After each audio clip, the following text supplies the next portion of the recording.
This is what I came here for. I came here to eat. You have to do the small bite. Oh, is that what it is? Yeah. When The people small, eat, like it's a little. Okay, so wait, hold on. That's too big. I'm doing. When you Wait. do it for TV, it's like, But Okay. you're done good. All right. Well, I'll practice.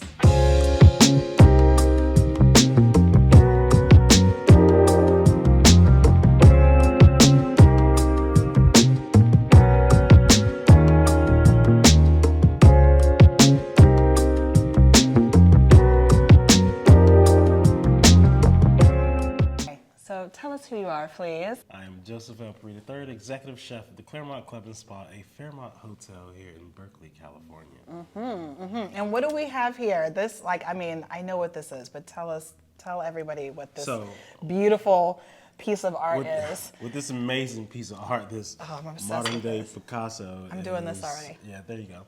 That is our signature steak slider that we put on our dinner menu and our late night menu and our bar menu. It's a really fun dish. It kind of highlights the best of what we have to offer here.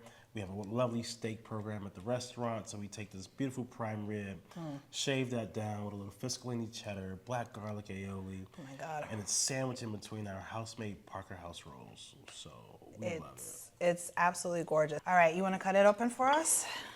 Let's see. Let's cut it open. So did you conceptualize this steak slider? Because I've never had a steak slider like this before. I had this last night, but I had to have it again because it's so incredible. Is this your brainchild? This is my brainchild.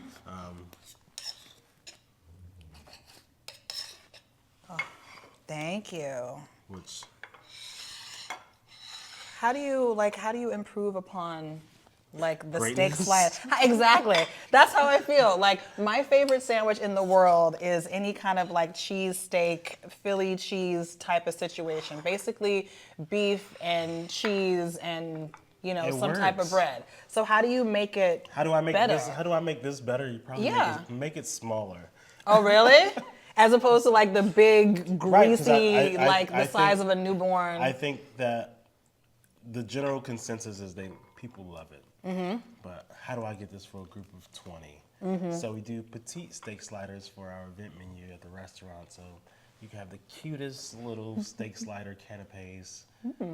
They're the greatest. These are so good. It's the bread. The bread makes it. The bread makes it super special. We do the bread in house. Our pastry team is phenomenal. So we're baking bread every morning, from burger buns down to croissants, down to the desserts, to the Parker House rolls.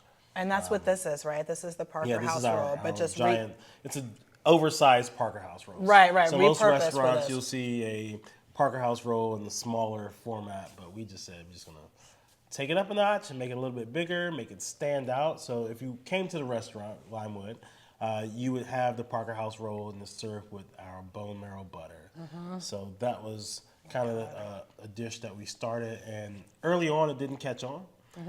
So I was like, all right. This didn't catch on early on? The Parker House rolls didn't catch on. Really? Who has a problem with bread? Well, Let me talk to them. we started charging an exuberant amount of money for bread. So it took a little time for people to warm up to the idea of paying for bread. Right. So, in the meantime, I was like, this is really good bread, and I really want people to try how good this bread is. What can we do?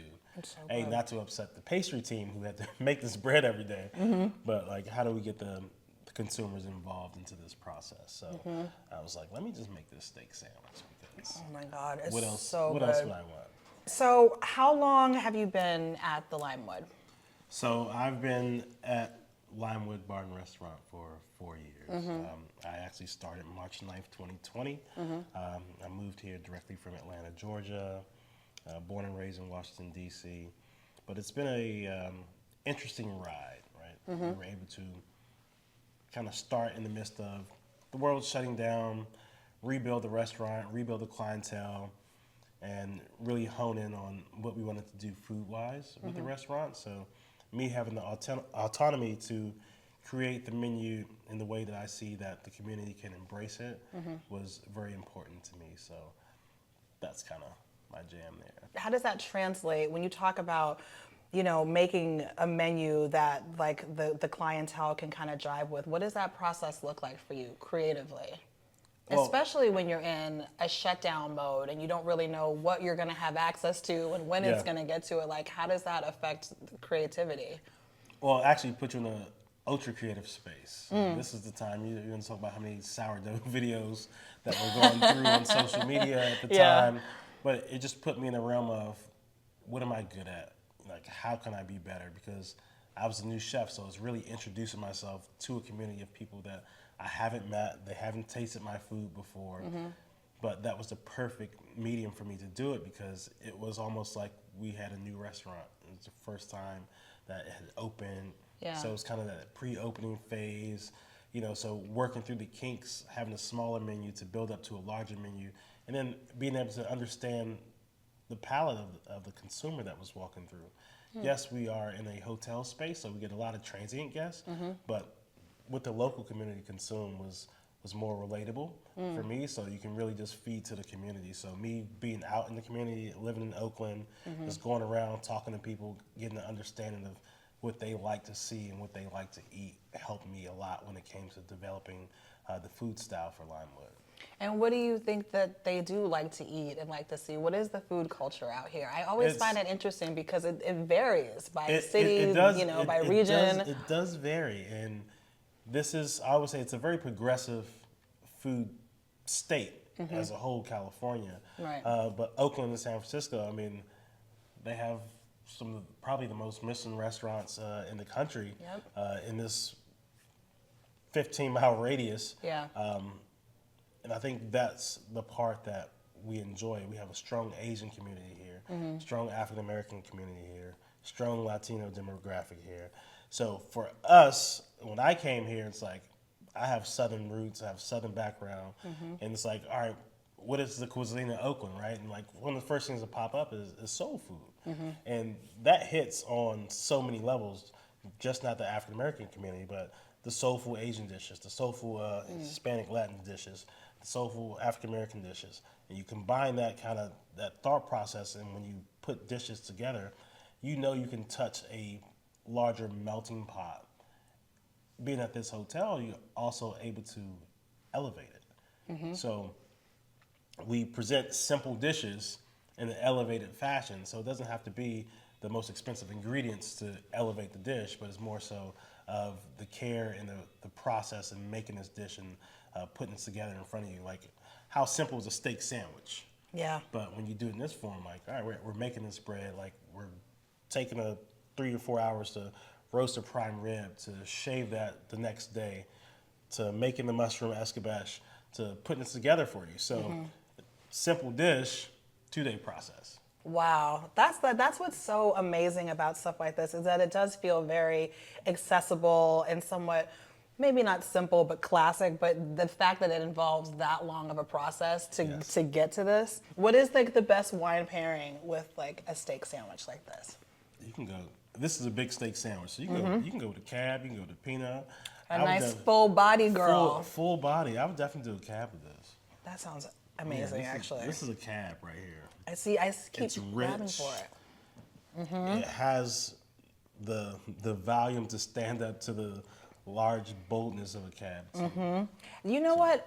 Speaking of that, like holding it up, I'm looking at the construction of the sandwich, right? And so we were talking about how most steak sandwiches are on like a big sloppy like hoagie, and it's usually kind of falling apart. Like, this is very like the integrity. Yes, there's structural integrity to this sandwich, which I feel like a lot of times, especially, and maybe this is the difference too between like casual dining and elevated dining, is that things like this are considered.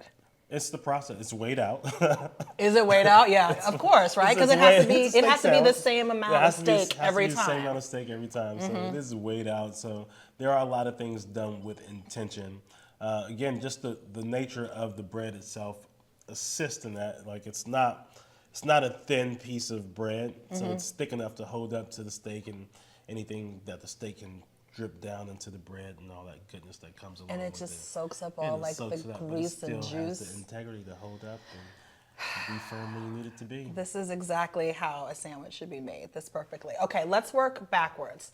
So you've been at Limewood for 4 years. So before you came, so where were you in your sort of culinary journey before you got to Limewood? So before I came to Limewood, just the transition from moving from DC to going to Atlanta, Georgia was really exciting for me. I loved everything that Atlanta had to offer.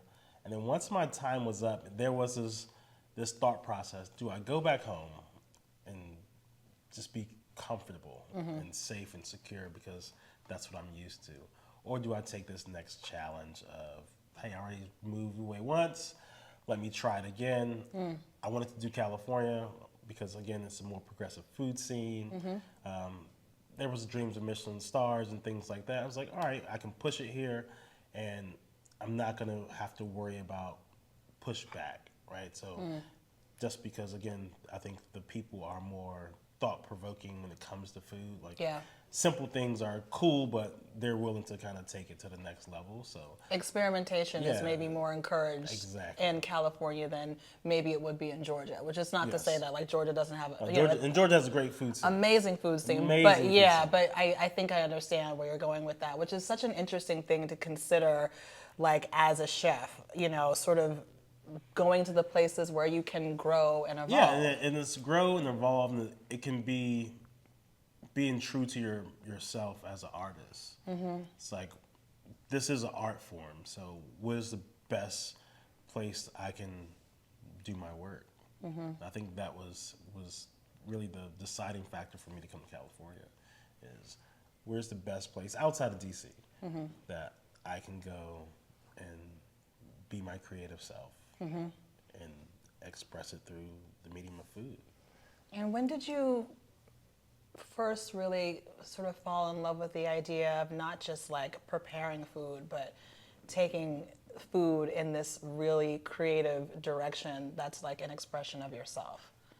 Gosh, that's a long ago. Long ago? Long ago. Like when you were a kid long ago? Yeah, I always cooked. So I come from a large family, so this kind of goes in my family background. My mom is one of 18. Wow. So like everything was a function. Yes. Everything is a function. Everything was a function. Yeah. So, but they all cooked. Everyone cooked. The men cooked. The women cooked. My dad cooked. My sisters baked. My oldest sister cooked for me. My auntie cooked great Southern recipes, and I just love cooking. It's just the way of life. As I got older and started cooking on my own, it's like, all right, you wanted to make the dish that's going to stand out at the next party. Like, so that creative juices started flowing. I used to watch Discovery Channel as a kid, watching great chefs and things like that that would come on TV, shows on PBS and things. I enjoyed the joy that food brought to people. Was there a dish that you did make that was like the one that everyone was like, oh, like Joseph's really like in his, like he's finally getting it, like he's really in his bag now? Because I have to imagine, there's a bit of like a competition element if everyone in the family is cooking and everybody's showing out. It was, it was a weird dish.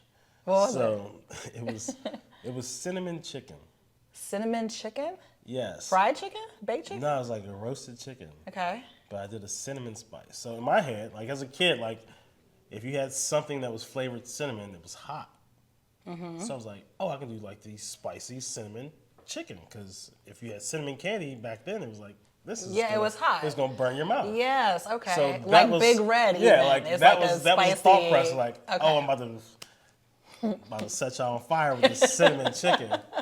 And it actually came out good because there was no sugar involved. So it was heavy cinnamon. It was a lot of cinnamon, but it was delicious because it balanced out with the sweetness of the onions and the garlic. So it was a really interesting take on the chicken dish. And it was like, that's cinnamon. My father was like, that's cinnamon chicken good. How old were you when you made this chicken? I was like 9 or 11. Stop, really? No, really. You were really like developing recipes like that at that age? Yeah. That's very like prodigy-esque. Yeah. Or was that just like normal in your family? I feel like that's very different. I wouldn't go as far as prodigy. I mean, I'm a little baby genius, but 40 years later. Right. 40 years, I'm a baby genius. You're a baby genius. Still, to this day, I'm a baby genius. But it was something that you just wanted to push. It was always just pushing. Like, all right, what do you got? Like, what can you do? how creative can you be? Like this is the early 90s, so there was new cooking devices coming out weekly. Right. Like QVC, like all the things was happening. Sandwich makers, you can make your own Hot Pockets. So there's a whole, I remember that. like it was a wave of just food innovation that was taking place. I definitely latched on to it. I used to live for, after Saturday morning cartoons, you turn to PBS and there's like the Frugal Gourmet, and there's Julia Childs, and there's Just Stan Wilson, like the Cajun cook. He was awesome. I was like, I want to do that. And he had a great personality, a funny accent, but that's what you wanted to do. So as I grew up into this industry, it really became, what do you like to cook? Right? And it's always like, find your food voice. We're the culinary school system. I went to Johnson Wales University in Providence, majored in culinary arts. But the culinary school system is based on classical French cuisine. Yeah. Right? So you learn those techniques, and what it's doing to you is you unlearn kind of what you think you know about food, right? Not to say that what you know already is not important, but it was like, these are the foundations, the stepping stones. Yeah. Now, as you really do your research from that process, I looked at some of my aunt's old recipes. I'm like, man, this, like, oh, you're making a farce. It's like, what? It's like, you're making this French stuffing that you're going to put into something else, and you're going to cook it, and you're making head cheese. Like, there's so much that we were already doing, but we didn't have a technical term to it. Right. Right? So as you learn, it's like, oh, this is, my aunt did this. Right, We don't call it that. Right. But this is what she does. This is what we do every holiday when we're lautering vegetables or pickling our vegetables and preserving things. Like, oh yeah, we're making fermentations, and you don't think of it in that same Right, you degree. call it pickling. Yeah, you wouldn't it's call like, it fermentation, it's like, but oh, it's the same fermentations, thing. right? So Yeah. you start to realize that what you know, you're just putting terminology to it. So I always took that as a stepping stone. Like, I can already cook.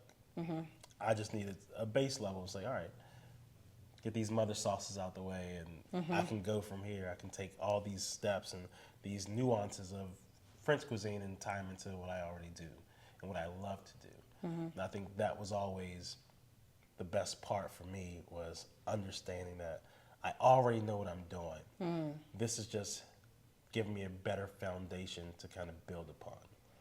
Would you say then that, like, your culinary education, do you think it was maybe a bit easier for you because you had been doing it and you had been, like, literally developing recipes since you were 9 years old? Absolutely, 100%. It was definitely easy for me. The best part about the culinary education is, and this is weird, because if you know how to do it already, you just need to keep the foundation steady to build on, right? Right. What school taught, and this is the educational part that I think people don't really mention a lot, is we had to take 4 accounting courses. Really? Yes. Well, because you got to know how to run a business, right? Exactly. So that was the part that I really dove into when it came to culinary schools. Like, I love these accounting courses. Matter of fact, I'm taking advanced hospitality accounting, because those were the things when you break down the recipe, you know how to cook, but now you're breaking it down into cost per portion.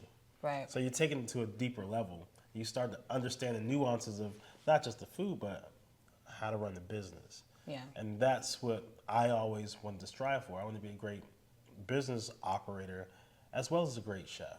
Because I know a lot of great chefs who don't have restaurants that are open.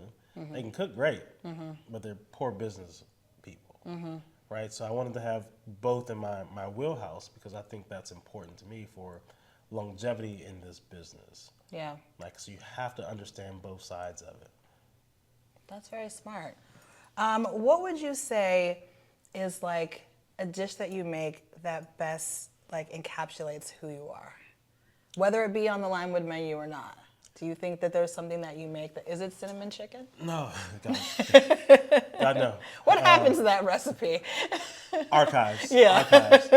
That's for the book. The dish that best describes me would be my buttermilk sweet potato cheddar biscuits. Buttermilk, sweet potato, cheddar biscuits. Buttermilk, sweet potato, cheddar biscuits. Okay. With a shrimp and tasso ham gravy. Wow. Why is that the dish that defines me? Because it's multi-layered. I think it's multidisciplinary. I think I spend a lot of time not just on the savory side of things, but I do love the pastry side of things. I love to bake. Got a little spice to me. So that's the tasso ham in there. I'm a Cancer, so that's like the water sign. So you throw the That's shrimp the in shrimp, there. yep. You know, and who doesn't love a good biscuit? Right. Who that's doesn't the love Southern a good biscuit? influence in me. Yes. So I think that all plays a part into who I am. It's a simple dish, but it's really tasty. It's also a complicated dish because it's a dish that's so great that you want to serve it everywhere you go. And you go to different, like, yeah, I can't do that biscuit recipe, can I? Gosh, this is like my dish, though. Like, what can I do that? Did you say to me last night something about Barcelona? Did you study in Barcelona? No, I work for a company called Barcelona. Oh, Yeah. it's not in Barcelona. It's not in Barcelona.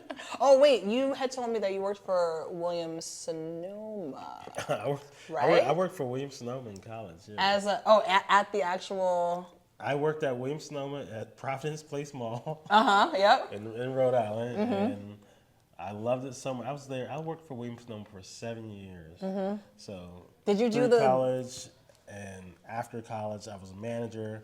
I was getting ready to get my own store, and I used to teach the cooking classes there. That's what I was going to ask. Did Yeah. you do the like demos and I the would do classes and all stuff? the demos, all the cooking classes. Oh my It was God, phenomenal. that's so cute. Look, the discount was phenomenal, and I got in a lot of trouble. It's like, all right, you graduated, like why are you still working at Williams Sonoma? I was like, why wouldn't I work? The discount is amazing. Like, I'm around food every day. I'm around food-like things. And were you just like building up your like your pots and pans and kitchen, my pots and knives and pans. yeah, with that discount? But the kicker was, I was making more money than I would as a cook. And I was like, this is ridiculous. Right. You know, so that was the part of the industry that you learn. Like, it's not instant gratification. It's not like, ooh, you graduate in college and you're about to make $60,000 if you major in IT or something like that. But you might make whatever the going rate is for a cook in your region. That's what you're probably going to start taking home, and then you work your way up. Right. Despite your skill level, when you walk into a job, you're the new guy. Yeah. You know, and you have to work your way to the level you want to be to understand what they do at your place of employment. Right? You're just like, oh, I'm the front desk agent today. I'm not the GM tomorrow. So everything takes time. So I think that's the cool part about the industry, because regardless of where you are professing your career, when you go someplace, for the most part, you still have to work your way up to the top. Yeah. I always used to say it's only one chef in the building. Right. So despite how many cooks you see, there's one chef. Everyone can't have that job. Right. So you have to be able to work and understand and learn and grow from those in front of you. So where do you see your food evolution going from here? Like, where would you like to push it to for yourself? You know what? I would like to see the way I cook food, the style of food in which I do. It's ever changing. I have a strong affinity for Spanish cuisine, but I think it's really just, I don't know how much simpler it can get, how much ingredient focus it can get, but I do want it to leave people intrigued. I want to make more intriguing food. And I think it lends itself well to conversations. Like, this is an intriguing dish. This is a conversation starter. So, this whole situation. So I think that's where my mind goes. Like, I want to make more food that makes more lasting impressions. Yeah. It's like, okay, that's a good dish. I mean, we've been in this business for a long time. It's like, all right, you've seen things before. You're like, all right, the cycle starts over and over again. It's like, oh yeah, we're back on this wave. Okay. Right. But I want to make dishes that make a lasting impression, like, and it's very intriguing for people. It's like, wow, why didn't I think of that before? Real story. One of the most intriguing dishes I had in the last 2 years were sweet potato grits. So I'm having a conversation with a chef, and she says, we were talking about food, and she said, yeah, I made this short rib with these sweet potato grits. And I was like, what? Sweet potato what? Mm-hmm. Like, I'm the king of putting sweet potato in everything. So I was like, what do you mean by what do you mean by sweet potato grits? Right. Right? Because your mind goes to the realm of every flavor profile of a sweet potato that you've ever had in your life. Mm-hmm. Like, it's like sweet potato pie grits. Mm-hmm. Like, what are we talking about here? Mm-hmm. And she was like, nah, just like hard roast these sweet potatoes so it's nice and caramelized. And I fold them into these cheddar grits. I'm like, oh, this is like heaven. Cheddar grits. Yeah. So not just like regular Not grits, but just cheesy grits, the cheesy best grits. kind of grits ever, which Yeah, has sweet cheese in potato, them. Sweet potato cheddar grits. Wow. I was like, man, I did sweet potato cheddar biscuits. I ain't never think about putting in grits. So what did I do? I came back to the restaurant like, yeah, we about to do this with some sweet potato grits. And he was like, what? First of all, you're in California. Who's eating grits? Right. I grew up in Everyone. Atlanta. I love grits, but you cannot find them anywhere. Yeah, so I get our grits from Aunts and Mills. Mm-hmm. So it was Aunts and Mill grits. We do a roasted sweet potato puree, fold that in, and it's delightful. I love it. Like, that's just the way it is. I'll have to try. I've never, that's Right. it's very intriguing. So I've never even If you go to heard of brunch that. at Limewood, we have our sweet potato grits with our prawns. Ah. So it's sweet potato grits with escabeche and sauteed prawns. Your play on shrimp and grits, but with the sweet potatoes. Yeah. All right. Well, thank you, Chef, You're very for chatting welcome. with me. Cheers. Can we cheers this? Is that weird? Cheers to the sandwich. Cheers to this. Wait. Cheers. I still can't do a TV bite. I'm working on it.